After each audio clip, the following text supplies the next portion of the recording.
Pagi itu matahari belum sepenuhnya naik ketika aku membuka mata. Udara masih segar, aroma tanah basah sisa hujan semalam meresap masuk dari jendela yang sedikit terbuka.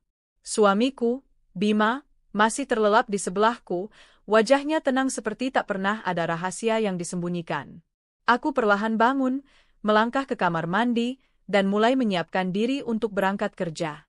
Hari-hariku biasanya dimulai dengan rutinitas yang sama, mandi, sarapan cepat, sedikit merapikan rumah, lalu berangkat ke kantor. Tapi pagi itu ada sesuatu yang berbeda. Saat aku keluar dari kamar, aku melihat Sari, pembantu rumah tanggaku, sedang berada di ruang tamu. Bukan itu yang aneh. Yang membuatku terhenti sejenak adalah penampilannya. Dia sudah rapi, mengenakan blus berwarna merah muda yang agak ketat, dan, ya Tuhan, dia memakai lipstik. Tidak hanya itu, aroma parfum yang manis menusuk hidungku begitu aku mendekat. Aku mencoba tersenyum, menutupi keterkejutan yang muncul begitu saja. Pagi, Mbak, sapa Sari dengan senyum lebar. Pagi, jawabku singkat sambil memandangnya dari atas ke bawah.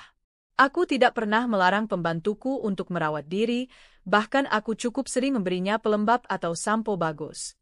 Tapi Sari jarang sekali, hampir tidak pernah, berdandan saat pagi. Biasanya dia hanya memakai kaos longgar dan celana training, dengan rambut digelung seadanya. Sekarang, rambutnya diikat kuda, wajahnya segar dengan bedak dan lipstik, bahkan sedikit eyeliner di matanya. Aku mengabaikan rasa heran itu. Sari, nanti kalau sempat tolong setrika baju kerja saya yang biru, ya. Iya, Mbak, jawabnya cepat, masih tersenyum. Aku melangkah ke dapur untuk membuat sarapan, tapi begitu Bima keluar dari kamar, aku melihat sesuatu yang membuat rasa heranku bertambah. Sari buru-buru masuk ke dapur membawa nampan berisi kopi panas, padahal aku belum sempat menyuruhnya. Dia berjalan dengan langkah kecil tapi mantap, meletakkan kopi itu di meja makan di depan Bima. Nih, Pak, kopinya. Masih hangat, katanya sambil tersenyum lebar. Bima mengangkat kepalanya, tersenyum tipis, lalu berkata, "Wah, makasih, Sar." Aku menatap pemandangan itu sambil berpura-pura sibuk memoles roti. Ada sesuatu yang terasa terlalu manis di sana. Terlalu sopan, terlalu penuh perhatian. Bukan seperti interaksi biasa antara pembantu dan majikan. Hari-hari berikutnya, kebiasaannya berulang. Pagi, Sari selalu tampil rapi, wangi, bahkan terkadang mengganti parfum dengan aroma berbeda. Sore hari menjelang Bima pulang, dia akan mengganti pakaiannya menjadi lebih menarik dibanding siang harinya, kadang blus pas badan, kadang gaun rumahan yang agak terbuka di bagian dada. Aku mencoba berpikir positif, mungkin dia ingin terlihat rapi sebagai bentuk profesionalisme. Tapi hatiku mulai merasa tak nyaman. Suatu sore, aku pulang sedikit lebih cepat dari kantor karena ada rapat yang dibatalkan. Saat membuka pintu rumah, aku mendapati Sari sedang menyapu ruang tamu. Yang aneh, bajunya berbeda dari pagi tadi. Bukan kaos longgar, melainkan gaun katun biru muda yang membentuk lekuk tubuhnya. Rambutnya terurai rapi, dan aku kembali mencium aroma parfum baru. "Baru ganti baju, Sar?" tanyaku sambil melepas sepatu. "Iya, Mbak. Tadi baju yang pagi kena noda pas nyuci, jadi saya ganti." Jawabannya cepat, tapi nadanya agak gugup. Beberapa menit kemudian, suara motor Bima terdengar dari depan. Saat suamiku masuk, Sari langsung berhenti menyapu dan berjalan ke dapur. Tidak lama, dia keluar membawa segelas jus dingin, lagi-lagi sebelum aku sempat menyuruh atau menyiapkannya. "Pak, jusnya?" "Biar segar habis dari luar," ucapnya dengan senyum yang sama seperti pagi-pagi sebelumnya. Bima mengambilnya, tersenyum, lalu duduk di sofa. Aku memperhatikan ekspresi mereka, tidak ada yang terang-terangan aneh, tapi ada sesuatu yang membuatku waspada. Aku mulai mengamati lebih detail. Sari sering muncul di ruang tamu atau dapur saat Bima ada di rumah. Kadang dia pura-pura membereskan meja, padahal aku yakin meja itu sudah rapi. Kadang dia mengelap meja makan yang bahkan belum digunakan. Dan setiap kali, dia selalu menampilkan senyum yang, entah kenapa terasa dibuat-buat di mataku. Aku mencoba berbicara pada diriku sendiri. Mungkin aku terlalu sensitif. Mungkin dia cuma sopan. Mungkin aku terlalu sering baca berita soal pembantu dan majikan. Tapi tetap saja, firasat itu tak mau pergi. Puncaknya, suatu malam, aku terbangun karena haus. Saat hendak keluar kamar untuk mengambil air, aku mendengar suara pelan dari arah dapur. Langkahku berhenti, kupasang telinga. Terdengar suara Sari tertawa kecil, lalu suara Bima yang ikut tertawa. Aku mengintip dari balik pintu setengah terbuka. Mereka berdiri agak dekat, Bima memegang gelas, dan Sari menuangkan air. Mungkin itu hanya obrolan ringan, tapi kedekatan itu terasa janggal. Aku kembali ke kamar tanpa membuat suara, tapi pikiranku tak berhenti memutar ulang pemandangan itu. Ada garis tipis antara sikap ramah dan sikap yang terlalu ramah. Dan aku mulai merasa garis itu sudah dilanggar. Beberapa hari kemudian, aku semakin yakin ada sesuatu yang disembunyikan. Bukan hanya dari sikap Sari, tapi juga dari cara Bima mulai berubah. Dia lebih sering keluar rumah pagi-pagi, katanya untuk mengejar kerjaan di kantor. Pulangnya kadang lebih malam, kadang malah tepat waktu tapi langsung tidur tanpa banyak bicara denganku. Hubungan kami memang tidak sempurna, tapi Bima selalu punya waktu untukku. Kini, rasanya seperti ada dinding tipis yang ia bangun di antara kami. Dan setiap kali aku melihat Sari dengan dandanan barunya, hatiku semakin panas. Suatu pagi, aku sengaja bangun lebih cepat dari biasanya.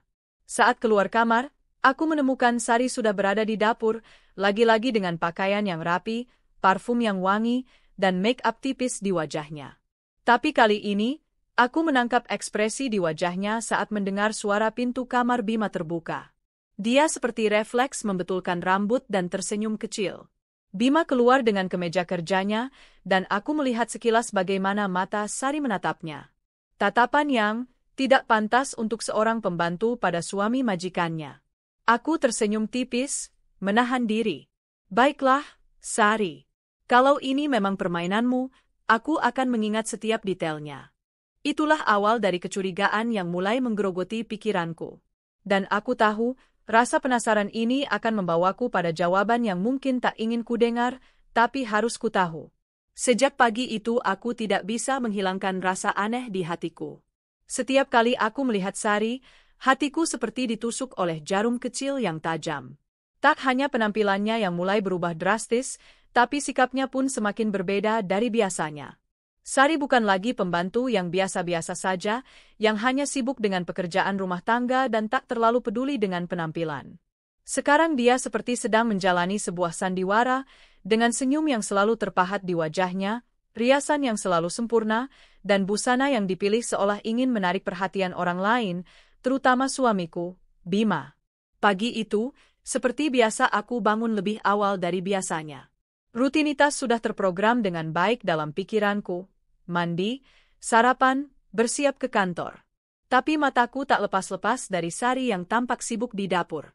Dia mengenakan blus putih yang sedikit tembus pandang, dipadu dengan rok pensil hitam yang pas di tubuhnya. Rambutnya yang biasanya dikuncir kuda kini dibiarkan tergerai rapi dengan sedikit gelombang, dan wajahnya penuh dengan makeup natural yang entah kenapa terlihat begitu sempurna untuk suasana rumah kami yang sederhana. Aku menelan ludah. Seberapa sering aku bisa mengingatnya memakai lipstik dan bedak dengan rapi? Hampir tidak pernah. Biasanya, dia hanya muncul dengan wajah polos dan pakaian seadanya. Bima keluar dari kamar tepat saat Sari selesai menyiapkan kopi. Lagi-lagi, sebelum aku sempat melakukan apapun, Sari sudah membawa nampan berisi 2 cangkir kopi, 1 untuk Bima, 1 untukku. "Pak, ini kopinya," katanya dengan suara manis yang berbeda dari biasanya. Aku memperhatikan cara dia menyerahkan cangkir kopi itu dengan kedua tangan, sambil menatap Bima seakan ada pesan tersembunyi di balik tatapannya. Bima membalas senyum itu, walaupun sekilas wajahnya terlihat sedikit canggung. Aku bertanya-tanya dalam hati, apakah dia juga mulai merasa canggung atau malah menikmati perhatian yang diberikan Sari? Sejak kejadian itu, Sari makin menunjukkan perilaku yang membuat dadaku sesak. Dia selalu mencari alasan untuk berada dekat dengan suamiku. Pernah suatu sore, saat aku baru pulang dari kantor, aku mendapati Sari berdiri di depan pintu ruang tamu, seolah menunggu seseorang. Ketika Bima masuk, dia langsung menyapa dengan nada suara yang jauh lebih lembut dari biasanya. "Halo, Pak Bima." Capek kerja, ya? Bima hanya mengangguk sambil melepas jasnya. Aku berdiri di belakang pintu, mendengar percakapan singkat mereka, yang entah kenapa terasa terlalu personal. Hari itu aku sengaja duduk di ruang tamu, pura-pura santai, tapi dengan mata waspada. Aku memperhatikan Sari dari kejauhan. Setiap kali suamiku beranjak ke dapur, Sari akan mengikutinya, membawa sesuatu yang entah buat apa. "Pak, mau air putih?" tanyanya sambil menyerahkan gelas. Bima menerima gelas itu dengan senyum tipis.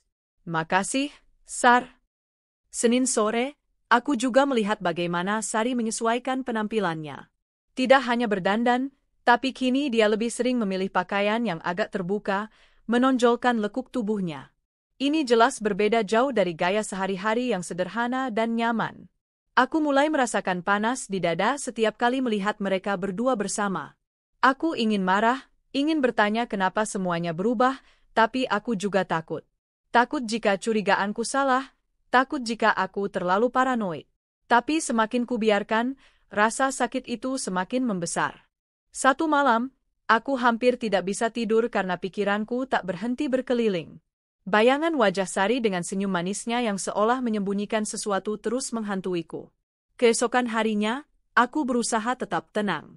Aku memasak sarapan, tapi tatapan mataku tetap tertuju pada Sari yang sudah berdandan rapi seperti biasa. Dia berjalan di sekitar rumah dengan langkah yang entah kenapa terasa seperti sebuah pertunjukan. Ketika Bima muncul di ruang makan, Sari langsung duduk di dekatnya, dengan gelas jus di tangan. Aku memperhatikan bagaimana mereka berbicara dengan nada rendah, sesekali tertawa pelan. Sari tampak begitu menikmati perhatian dari Bima, dan Bima pun seolah tidak bisa menghindar. "Bima, kamu kenapa akhir-akhir ini sering pulang makan siang di rumah?" Aku memberanikan diri bertanya pada suamiku saat kami sedang makan malam bersama. Bima tersentak sedikit, lalu tersenyum hambar. "Ah, iya, kantor memang dekat kok. Jadi kadang aku makan di rumah aja biar hemat." Aku mengangguk, tapi hatiku tidak yakin. Kalau memang begitu, kenapa aku tidak pernah melihat dia benar-benar makan di ruang makan? Kenapa selalu ada alasan untuk keluar rumah lagi setelah itu? Hari-hari berlalu, aku semakin merasa terasing di rumah sendiri. Sari dan Bima terlihat semakin dekat, semakin akrab, dan aku hanya bisa menjadi penonton yang sakit hati. Suatu sore, aku pulang lebih cepat lagi. Aku duduk di mobil di depan rumah, menunggu Bima pulang. Dan ketika dia sampai, aku mengamati betul bagaimana Sari berdandan, berusaha terlihat menarik, dan kemudian berjalan menyambut suami. Aku melihat bagaimana tatapan mereka bertukar, bagaimana senyum yang diberikan bukan senyum biasa tapi penuh makna yang aku tak ingin tahu. Malam itu, aku mencoba berbicara dengan Sari. Aku bertanya dengan hati-hati, mencoba mencari tahu apa yang sedang terjadi. "Sari, kenapa kamu berubah seperti ini? Biasanya kamu tidak seperti ini." Dia terdiam sejenak, lalu tersenyum kecil. "Mbak, saya hanya ingin berusaha menjadi lebih baik." "Tapi kenapa harus di depan Pak Bima? Apa kamu punya maksud lain?" tanyaku dengan suara bergetar. Dia menunduk, lalu mengangkat wajahnya dan menatapku penuh tantangan. "Mbak, saya di sini bekerja, dan saya juga manusia. Kalau Pak Bima memperhatikan saya, itu bukan salah saya." Kata-katanya menusuk hatiku lebih dalam dari yang kubayangkan. Tapi aku sadar, aku tidak bisa membiarkan ini terus berlanjut tanpa tahu kebenarannya. Aku mulai mencari tahu lebih banyak dari orang sekitar. Dari tetangga, dari satpam komplek, bahkan dari teman-teman kantor. Dan aku mendapat informasi yang membuat darahku mendidih. Suamiku sering pulang makan siang di rumah, padahal kantor dekat. Tapi bukan untuk makan siang biasa. Mereka bilang, Bima sering menghabiskan waktu istirahatnya bukan di meja kantor, tapi di rumah, bersama pembantu. Malam-malamku semakin berat. Aku tahu hatiku harus siap menghadapi kenyataan pahit yang mungkin datang. Tapi aku juga bertekad, aku harus tahu kebenarannya, apapun itu. Hari-hari berikutnya, aku akan terus mengamati, mencari tahu, dan menyiapkan diriku untuk langkah selanjutnya. Hari itu aku memutuskan untuk pulang agak siang. Rasanya sudah tidak kuat menahan rasa curiga yang terus-menerus menggerogoti hatiku. Aku butuh mencari jawaban, atau setidaknya petunjuk yang bisa membawaku pada kebenaran. Di kantor, aku berusaha tenang. Namun pikiranku sudah melayang-layang ke rumah, pada Sari dan Bima yang kini sudah tak terlihat seperti pasangan majikan dan pembantu biasa.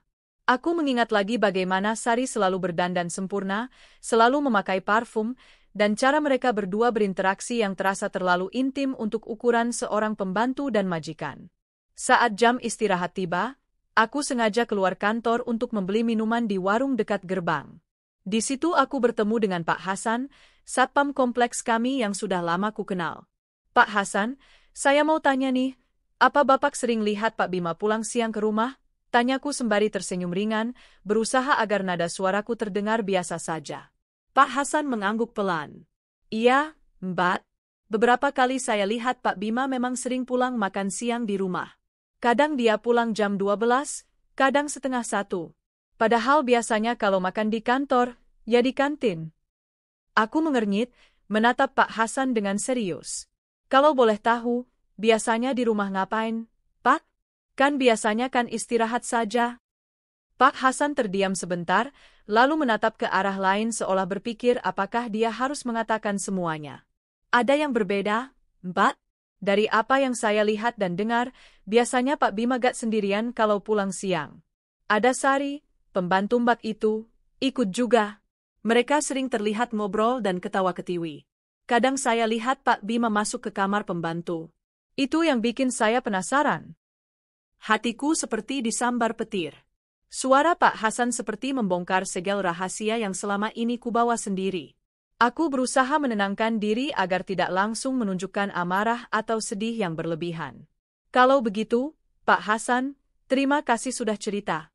Tolong jaga kerahasiaannya, pintaku lembut. Pak Hasan mengangguk. Tenang, Mbak. Saya juga kasihan sama Mbak. Pulang kantor hari itu, aku memutuskan untuk tidak langsung masuk rumah. Aku berdiri di depan pagar, menunggu waktu yang kira-kira tepat saat Bima pulang. Aku ingin melihat dengan mata kepalaku sendiri apa yang sebenarnya terjadi. Tidak lama, sebuah mobil sedan hitam melaju pelan ke depan rumah. Aku mengenalinya sebagai mobil Bima. Pintu terbuka, dan Bima turun dengan langkah santai. Namun, yang membuatku tercengang adalah Sari yang keluar dari dalam rumah dengan dandanan rapi, tersenyum manis, dan berjalan mendekati Bima. Mereka tampak seperti sepasang kekasih yang sedang bertemu. Sari membawa nampan kecil dengan kopi dan beberapa kue, lalu meletakkannya di meja luar rumah. Aku menyelinap di balik pagar, mengintip dari celah. Suasana rumah yang biasanya tenang berubah menjadi hangat dan penuh gelak tawa kecil. Bima tampak santai dan menikmati perhatian dari Sari. Mereka saling bercerita, tertawa, dan kadang saling menatap dengan tatapan yang terlalu intim untuk sebuah hubungan majikan dan pembantu. Ini aneh, pikirku. Apa aku salah melihat? Apa benar selama ini suamiku melakukan hal yang sangat kutakuti? Aku berdiri terpaku. Rasa sakit dan kecewa bercampur menjadi satu. Namun aku tahu, ini bukan saatnya untuk menyerah. Aku harus menemukan bukti yang lebih kuat. Beberapa hari kemudian, aku mulai mengatur strategi. Aku mulai memperhatikan jadwal suamiku dengan seksama. Ternyata benar, ia memang sering pulang ke rumah saat jam makan siang. Kadang hanya sebentar, tapi cukup untuk bertemu dengan Sari. Aku juga mulai menaruh perhatian pada kamar pembantu. Aku curiga mereka menggunakan kamar itu sebagai tempat bersembunyi. Suatu sore, aku sengaja pulang lebih cepat dari kantor. Aku bersembunyi di balik tirai jendela ruang tamu, mengintip ke arah kamar pembantu. Aku melihat pintu kamar itu tertutup rapat, tapi lampu di dalamnya menyala. Terdengar suara-suara pelan, seperti bisik-bisik dan tawa kecil. Aku menahan napas, merasa sakit yang tidak tertahankan. Pikiran itu membayangkan hal-hal terburuk yang mungkin terjadi di balik pintu itu. Suamiku dan pembantuku, berdua, di kamar kecil itu. Malam itu, aku mencoba berbicara dengan Bima. Aku berusaha tenang, walaupun hatiku sangat terluka. Bima, kamu sering pulang siang sekarang. Apa yang sebenarnya terjadi? Tanyaku pelan. Dia mengalihkan pandangan, menjawab singkat, cuma makan siang di rumah saja, Mbak. Gak ada apa-apa. Aku bisa melihat kebohongan di matanya, tapi aku belum punya bukti yang cukup untuk menuduhnya. Namun, malam-malam selanjutnya aku semakin sulit tidur. Hatiku penuh dengan kecemasan dan ketidakpastian. Sampai suatu saat aku melihat sesuatu yang tidak pernah kubayangkan sebelumnya. Hari-hari berikutnya berjalan seperti siksaan.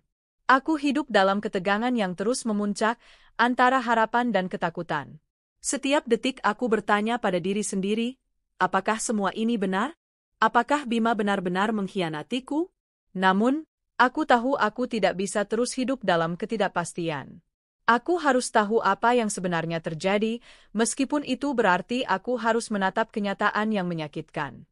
Suatu sore, aku memutuskan untuk mengambil langkah lebih berani. Aku sengaja pulang lebih awal dari kantor, dengan alasan ada pekerjaan rumah yang harus diselesaikan. Tapi sebenarnya aku punya tujuan lain. Ingin memastikan apa yang sebenarnya terjadi antara Bima dan Sari. Saat aku tiba di rumah, suasana terasa berbeda dari biasanya. Lampu ruang tamu menyala redup, dan ada bau parfum yang sangat kuat, parfum Sari yang sudah sering aku kenali. Aku melangkah perlahan ke dapur dan ruang makan, mencari-cari tanda-tanda keberadaan mereka. Tapi yang membuatku terkejut adalah suara-suara yang berasal dari arah kamar pembantu. Aku mendekat, dan kupasang telinga di pintu yang sedikit terbuka. Di dalam kamar itu, aku mendengar suara mereka berdua, Bima dan Sari, berbicara dengan nada rendah, bercampur tawa dan bisikan. Jantungku berdetak kencang. Aku tahu, ini saat yang aku takutkan sekaligus nantikan. Aku mendorong pintu perlahan dan masuk ke kamar itu. Di sana, aku melihat Bima dan Sari duduk berdekatan di atas kasur kecil, dengan wajah yang menunjukkan keakraban dan kenyamanan yang seharusnya tidak mereka miliki jika mereka hanya majikan dan pembantu. Sari memandangiku dengan mata yang penuh kebencian dan tantangan, sedangkan Bima tampak terkejut, tidak bisa berkata apa-apa. Apa ini artinya, Bima? Suaraku bergetar, menahan amarah dan luka yang membuncah. Apa selama ini kamu mempermainkan aku? Bima mencoba berdiri, namun aku melangkah maju, menahan tangannya. Jangan bohong, aku sudah tahu semuanya. Kau dan dia, apa ini yang kau sebut cinta? Sari tertawa sinis. Mbak, kalau Pak Bima menyukaiku, itu hak kami. Gak ada yang bisa melarang. Aku menatap mereka berdua dengan tatapan penuh kecewa dan marah. Kalian sudah menjatuhkan harga diri kalian sendiri. Mengkhianatiku yang sudah menganggap kalian seperti keluarga. Malam itu, aku mengumpulkan keberanian untuk menghadapi mereka. Aku memutuskan tidak hanya menyuruh Sari keluar dari rumah, tapi juga meminta Bima bertanggung jawab atas perbuatannya. Aku tidak mau hidup dalam kebohongan dan pengkhianatan, kataku tegas. Sari, kamu keluar dari rumahku sekarang juga. Sari mengangkat bahu dan berjalan pergi tanpa sepatah kata pun. Sementara Bima hanya diam, menunduk, menyadari bahwa semuanya telah berakhir. Setelah kejadian itu, hubungan kami berubah total. Aku dan Bima yang dulu saling mencintai, kini seperti musuh dalam rumah sendiri. Dia menjadi dingin dan acuh tak acuh, sementara aku berusaha mengobati luka yang dalam dengan menjaga harga diriku sendiri. Bima semakin sering pulang larut malam, dan aku tahu dia tidak lagi menganggap aku sebagai istri yang berharga. Suatu malam, aku mendengar suara pintu kamar terbuka dan tertutup pelan. Aku bangun dan melihat Bima keluar dari kamarku, berjalan menuju kamar pembantu. Hatiku hancur berkeping-keping. Aku merasa seperti boneka yang sudah tidak lagi dibutuhkan, seperti sebuah bayangan yang terlupakan. Namun, aku tidak mau terus menjadi korban. Aku mulai merencanakan langkah-langkah untuk mengembalikan harga diriku dan hidupku. Aku diam-diam mengumpulkan bukti perselingkuhan mereka, merekam percakapan dan gerak-gerik mereka. Aku mengontak beberapa orang yang bisa membantu, termasuk satpam dan tetangga yang juga tahu tentang hal ini. Tidak lama setelah itu, kabar perselingkuhan Bima dan Sari tersebar ke kantor dan lingkungan sekitar. Bima mendapat sanksi berat. Dia dipecat dari kantornya karena mencemarkan nama baik perusahaan dan merusak reputasi keluarga. Sementara aku, meskipun hatiku terluka, mulai membuka lembaran baru dalam hidupku. Aku memutuskan untuk hidup tanpa dia, tanpa pengkhianatan, dan tanpa kebohongan. Aku mulai fokus pada diriku sendiri, menjalani hari dengan penuh semangat dan kebebasan. Aku belajar mencintai diri sendiri lebih dari sebelumnya. Sari sudah tidak lagi menjadi bagian dari hidupku. Aku usir dia dari rumah dengan tegas, agar dia tidak bisa mengganggu kebahagiaanku. Kini aku berdiri lebih kuat. Aku bahagia tanpa pria yang pernah mengkhianatiku. Aku tahu, kebahagiaan sejati tidak datang dari orang lain, tapi dari diri sendiri. Dan aku berjanji, aku tidak akan pernah mengorbankan harga diriku demi orang yang tidak pantas mendapatkannya. Setelah malam itu aku menyaksikan sendiri bagaimana suamiku dan pembantuku begitu akrab di kamar pembantu. Aku tahu aku harus mengambil langkah lebih tegas. Aku tidak bisa terus-terusan terjebak dalam rasa sakit yang tak berujung dan ketidakpastian yang membunuh hatiku perlahan. Aku harus menangkap bukti yang tidak bisa mereka bantah lagi. Bukti yang akan menjadi senjata kuat untuk mengakhiri kebohongan dan pengkhianatan ini. Aku mulai merencanakan dengan hati-hati. Aku tahu aku tidak boleh gegabah karena mereka sudah terlalu licik dan tahu bagaimana menyembunyikan perilaku mereka. Jadi aku mencari cara agar bisa mengintip gerak-gerik mereka secara langsung. Pertama, aku mencari kamera kecil yang bisa dipasang tanpa terlihat. Aku membeli sebuah kamera pengintai mini yang bisa terhubung dengan ponsel. Dengan kamera itu, aku berencana merekam semua aktivitas di kamar pembantu yang selama ini menjadi pusat rahasia mereka.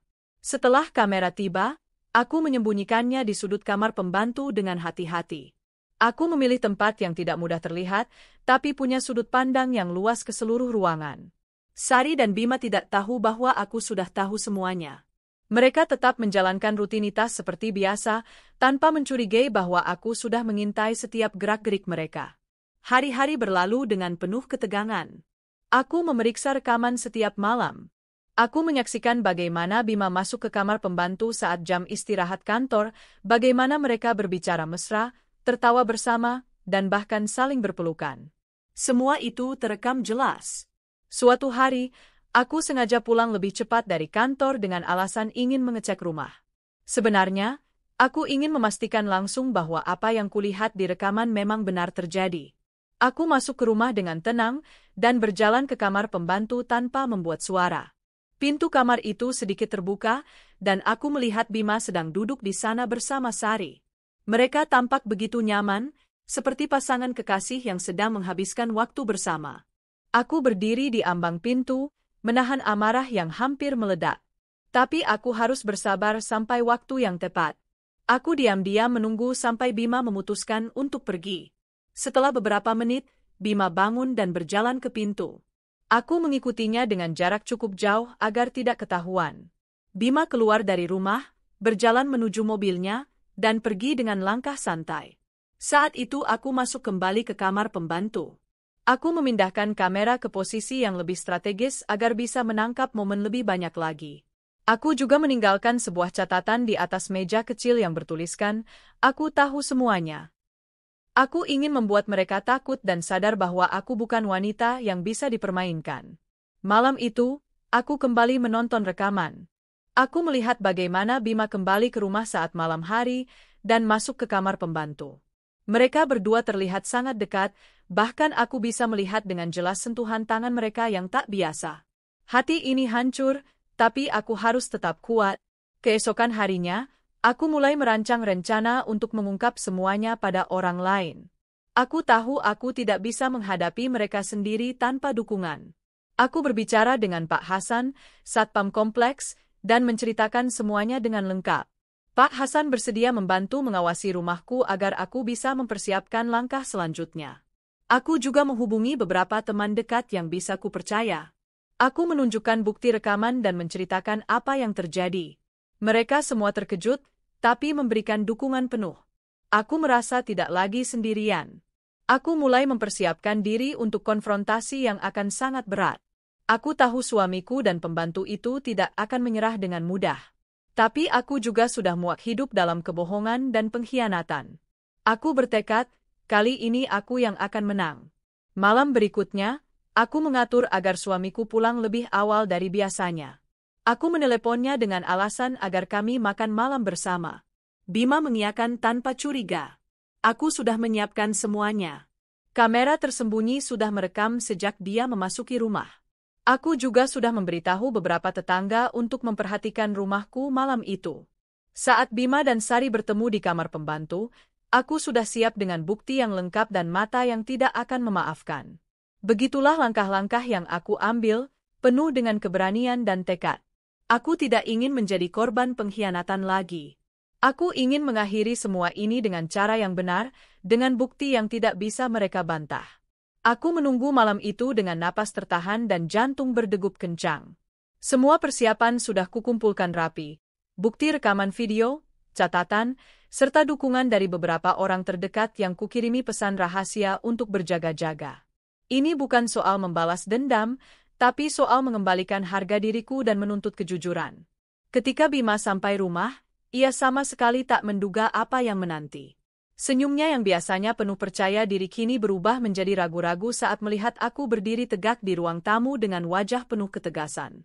Bima, suaraku dingin tapi jelas terdengar di seluruh ruangan. Kita perlu bicara. Ia mengangguk pelan, lalu mengikuti aku menuju ruang tamu dengan langkah berat. Aku mulai dengan menyalakan laptop yang sudah tersambung ke layar televisi besar. Di layar itu muncul wajah Bima dan Sari, tertangkap kamera sedang berbicara mesra di kamar pembantu. Bima terdiam, wajahnya berubah pucat. Ini apa, Bima? Tanyaku dengan suara bergetar menahan amarah yang membara. Ia mencoba menghindar, tapi aku tak memberinya kesempatan. Jangan bohong. Aku tahu semuanya. Kamu tidak hanya mengkhianatiku, tapi juga mempermalukan aku dan keluarga. Sari yang berdiri di pojok ruangan menatapku dengan sinis, tapi aku sudah tak peduli lagi. Aku sudah siap menghadapi apapun yang akan terjadi. Aku minta Sari keluar dari rumah ini sekarang juga, perintahku dengan tegas. Sari tidak menunggu lama. Dengan wajah yang tetap dingin dan penuh kesombongan, ia mengemasi barang-barangnya. Bima berdiri diam, menunduk penuh penyesalan. Aku tahu dia tahu semuanya sudah berakhir. Setelah Sari pergi, aku menghadap Bima kembali. Kamu harus bertanggung jawab atas semua ini, kataku dengan tegas. Aku akan bercerai denganmu dan aku akan memastikan kamu tidak bisa mempermalukan aku lagi. Bima mengangguk lemah. Aku minta maaf, tapi aku sudah terlanjur salah. Tidak lama setelah itu, kabar perselingkuhan mereka menyebar ke kantor Bima dan lingkungan sekitar. Karena aib ini, Bima dipecat dari kantornya karena mencemarkan nama baik perusahaan dan keluarganya. Aku merasa lega sekaligus sedih. Lega karena aku tidak lagi terikat dengan pria yang mengkhianatiku, tapi sedih karena semuanya berakhir dengan cara yang begitu pahit. Hari-hari berikutnya, aku fokus pada diri sendiri. Aku menjalani hidup baru tanpa beban kebohongan dan pengkhianatan. Aku mulai belajar mencintai diriku sendiri lebih dalam dan menghargai harga diriku yang dulu pernah terluka. Aku tahu, kebahagiaan sejati tidak datang dari orang lain, tapi dari diriku sendiri. Bima berusaha menghubungiku beberapa kali, tapi aku memilih diam. Aku sudah memutuskan untuk melangkah maju, tanpa bayang-bayang masa lalu yang menyakitkan. Sementara itu, aku berusaha menata kembali rumahku yang pernah terasa seperti neraka. Aku membersihkan setiap sudut, mengusir kenangan buruk dan membuka lembaran baru. Aku juga memperbaiki hubungan dengan keluarga dan teman-teman yang selama ini menjadi sandaran saat aku menghadapi masa-masa sulit. Dukungan mereka sangat berarti dan membuatku semakin kuat. Kini aku berdiri di titik baru dalam hidupku, lebih tegar, lebih bijaksana, dan lebih mencintai diri sendiri. Aku tidak lagi bergantung pada orang lain untuk bahagia.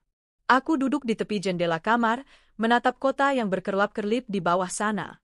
Malam mulai merayap, membawa ketenangan yang dulu terasa mustahil untuk aku rasakan. Setelah semua luka dan pengkhianatan yang aku alami, aku akhirnya menemukan satu hal yang tak bisa diambil siapapun dariku, kekuatan untuk bangkit dan bebas. Hari-hari setelah kepergian Bima dan Sari aku lalui dengan langkah perlahan, tapi pasti. Awalnya aku merasa kosong, seperti kehilangan separuh dari diriku. Namun aku tahu, kekosongan itu bukan akhir. Itu adalah ruang kosong yang harus aku isi dengan hal-hal yang membuatku bahagia dan kuat. Aku mulai dengan merapikan rumah. Rumah yang dulunya penuh dengan kenangan pahit, kini aku sulap menjadi tempat yang nyaman dan penuh energi positif. Aku cat ulang dinding, mengganti perabotan lama dengan yang baru, dan menambahkan tanaman hijau di sudut-sudut ruangan.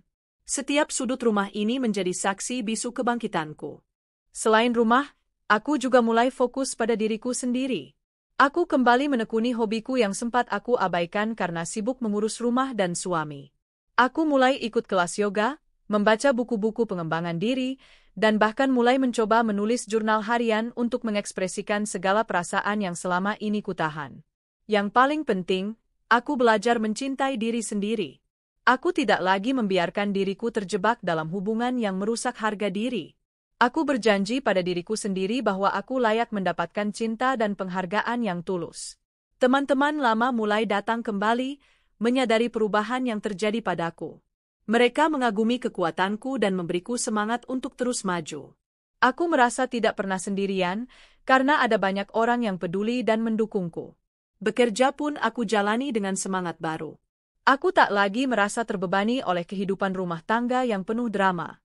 Kini aku fokus pada karir, mengejar impian yang selama ini aku tunda.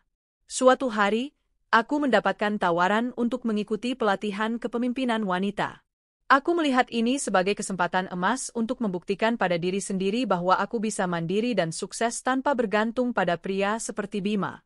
Aku menerima tawaran itu dengan antusias. Seiring waktu, aku semakin percaya diri. Aku mulai mengenakan pakaian yang membuatku merasa nyaman dan percaya diri, bukan untuk menarik perhatian siapapun, tapi sebagai bentuk mencintai diriku sendiri. Aku berdandan dengan gaya yang aku sukai, tanpa ada rasa takut atau malu. Di setiap langkahku, aku selalu mengingat pelajaran berharga dari pengalaman pahit itu. Bahwa kebahagiaan sejati datang dari dalam, dan hanya aku yang berhak menentukan nilai diriku sendiri. Kini aku berdiri di titik puncak kebahagiaan yang pernah aku bayangkan. Aku tidak lagi membutuhkan pria yang pernah menyakitiku. Aku bebas dari belenggu pengkhianatan dan kebohongan.